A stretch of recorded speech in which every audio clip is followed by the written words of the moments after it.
in and filling. 90mm stormwater line with multiple 90-degree bends in it. Coming out to here, you can see resin oozing out of the dodgy fixes everywhere. A couple other breaks under the stairs when they built them. One seamless liner through here, seal it all up.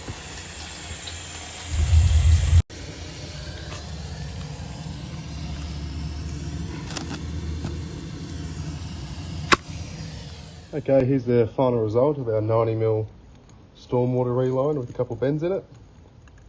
So down the strip drain into an absolutely perfect 90. Just go then into a 15. Down under the stairs.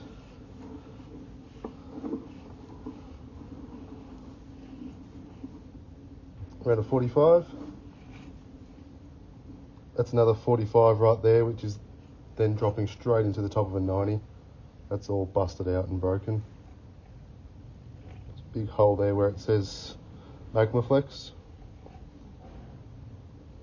And then that's the 90 right there rolling over.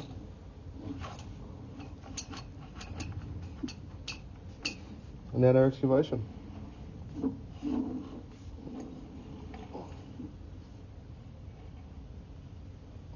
Perfect. If you like this video, give it a big thumbs up and subscribe to our channel. Don't forget to click the notifications bell to get notified when we post new videos.